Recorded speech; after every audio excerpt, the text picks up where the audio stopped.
So, on the subject of strengthening your shins for Muay Thai, there's a lot of bad information on the internet. Sometimes we look at these things and they look like they make sense, but in reality they really don't. Some of them you could just lump in with like bro culture. I'm talking about using rolling pins, banging your shins with that rolling pins or sticks or bottles and rolling and crushing and all those videos you see online. That stuff is borderline idiotic, and it doesn't do anything but cause you a lot of pain.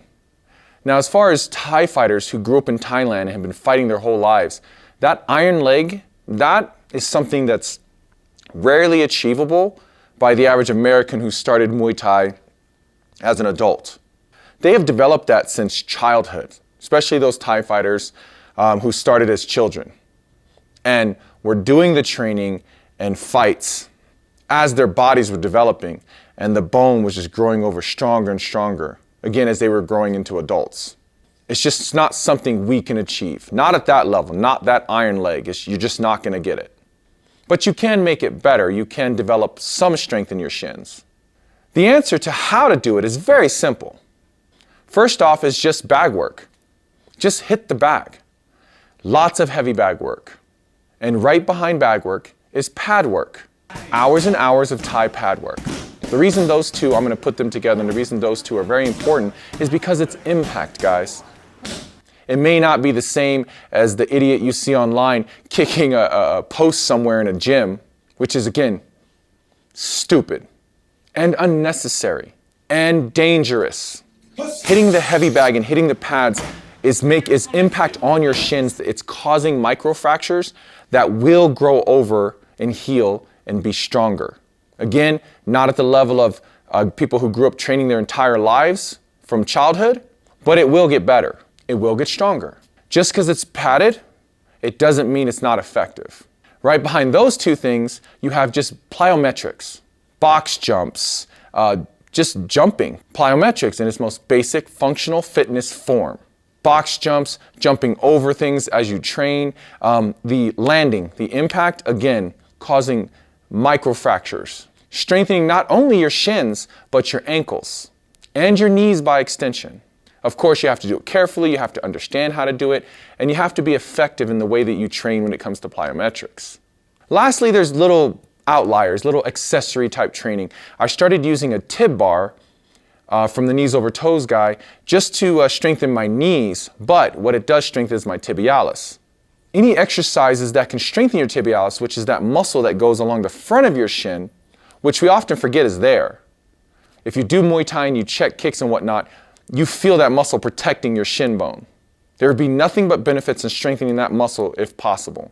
And the only way I've found to do that is through using this tib bar. In the group of accessories, then you have shin pads. Go to class, train with your teammates, wear your shin guards, take the impact.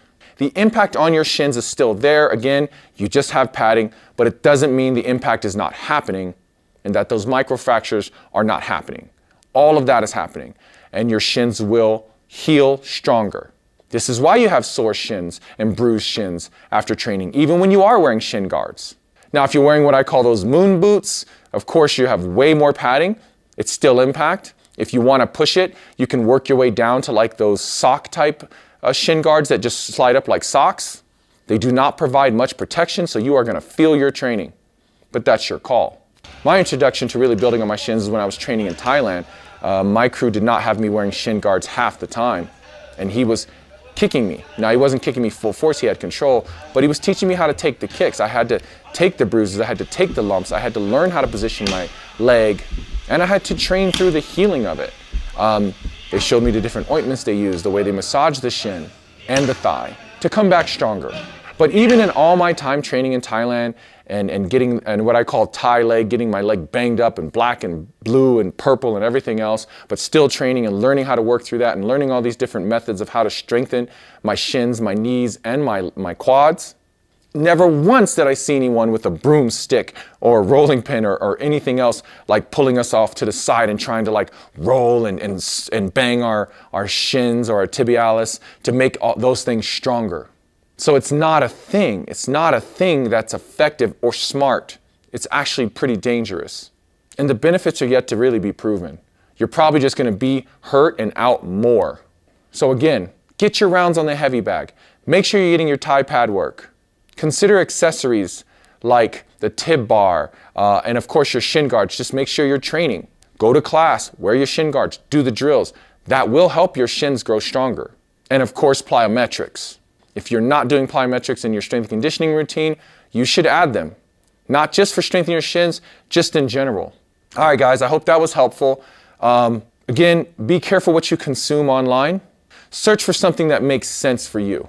That way you can train safely and comfortably, but also go through the hard stuff and recover properly and grow as a martial artist and just keep training so that you never have to stop and you can have fun for as long as you want. Thank you for watching the video as always.